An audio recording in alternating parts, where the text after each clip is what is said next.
Hey guys, let's talk about squatting technique and common mistakes.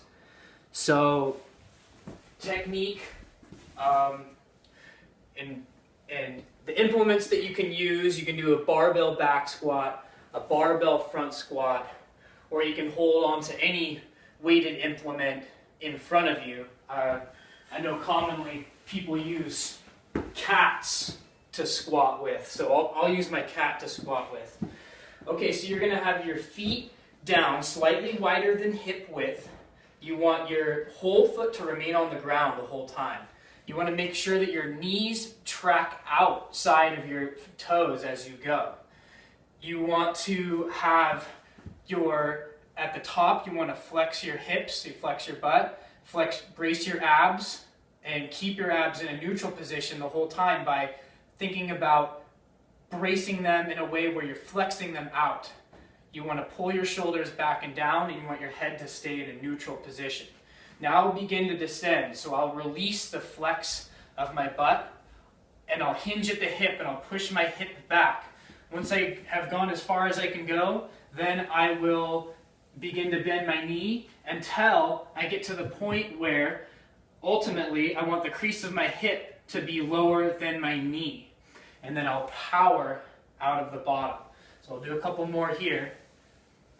And you can see that my torso angle changes, my hips come back, and my shoulders here, you can see, are in front of my knees. Shoulders are in front of the knees. So a couple of common mistakes. First, the heel lifting off of the ground. If your heel's coming off of the ground, you're going to put more strain on your knee and less on your hips, and that is undesirable. Secondly, the knees collapsing in. The same thing here. This is putting too much pressure on your knees, and it will really limit the range of motion and the depth that you can get. The third one is the spine collapsing and rounding, and the shoulder blades detracting. So you want to keep them rounded so that you can keep your spine in a neutral alignment.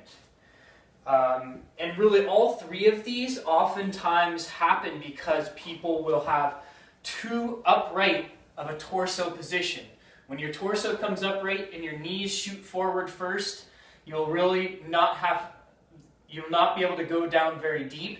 You'll be using all of your quads, and your hamstrings and glutes will be closed off. So you want to have this hip displacement where you're pushing the hips back, reaching the hips back, and the torso angle comes forward, which will allow you to use your glutes more, and it will allow you to get better depth, to get lower. And all three of those really are what cause knee pain in the squatting motion. You're putting too much strain on your knee, not taking enough of it with your hips.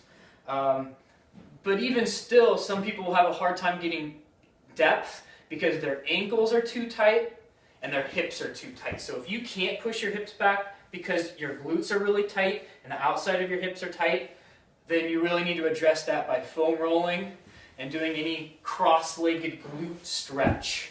And also with your ankles, doing any calf stretch, either just standing here, or you can have your ankle up against a wall and stretching it that way. And really you don't want to be going through painful range of motion, and certainly you don't want to be loading painful range of motion. If this is a tough move for you and you can't quite get that depth yet, that's okay. You would just want to do a box squat. So getting right to the limit of your range of motion and setting a box up to that height is going to help you to still load your legs up and get stronger there and work your way to getting full range of motion squats.